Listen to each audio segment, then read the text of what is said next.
എന്താ മോളെ? അമ്മി നന്നായി വേദനിക്കുന്നു. എല്ലാം ശരിയാവും മോളെ. ഒരാഴ്ച കഴിഞ്ഞാൽ മോൾ ഇവിടെ ഓടിച്ചാടി നടക്കും.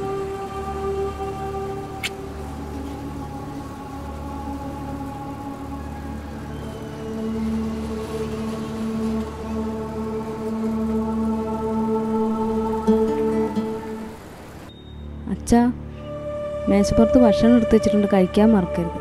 മാളുവിൻ്റെ ഓപ്പറേഷൻ അച്ഛനറിയില്ലേ, ഇനിയൊരു ചെമ്പ് പോലും ഇല്ല. ഞാനിന്ന് കേശവേട്ടനെ കാണുന്നുണ്ട്.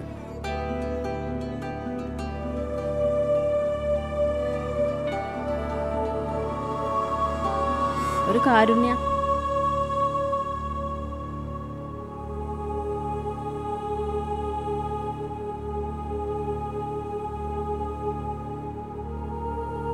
കേശവേട്ടനെ കണ്ടിരുന്നോ? അപ്പൊ അങ്ങോട്ട് പോയിരുന്നു.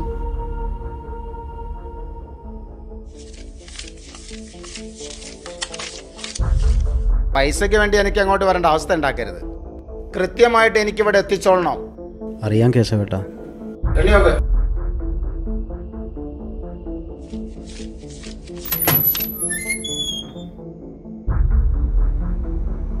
ശരി. നീ മരിച്ചുപോയ നാരായണന്റെ പെണ്ണ് സാവിത്രി അല്ലേ? അതെ. നിന്റെ മോളുടെ അസുഖം മാറിയോ? വരുന്ന തിങ്കളാഴ്ച എൻ്റെ മോളുടെ ഓപ്പറേഷനാണ്. അതിന് കുറച്ച് കാശിൻ്റെ ആവശ്യമുണ്ടായിരുന്നു. മനസ്സിലായി. നിന്റെ കയ്യിൽ പണം വെക്കാൻ വല്ലതുണ്ടോ? പലിശ പോയി മുതലെങ്കിലും കിട്ടുമോ?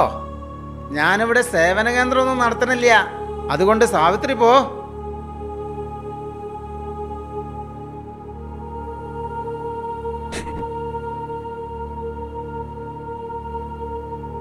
കേശവേട്ട, എൻ്റെ മോള്. അങ്ങാടി പോയി ടിക്കറ്റ് വിറ്റ് 4 കാശുണ്ടാക്കാൻ നോക്ക്. ഇവിടെ നിന്ന് കരഞ്ഞിട്ട് ഒരു കാര്യമില്ല.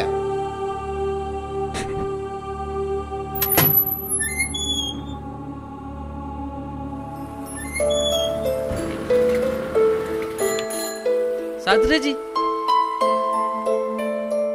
അന്ന് നമ്മൾ കൊടുത്ത കാരുണ്യന്റെ അപേക്ഷയ്ക്ക് കാര്യം ഉണ്ടായിട്ടാ.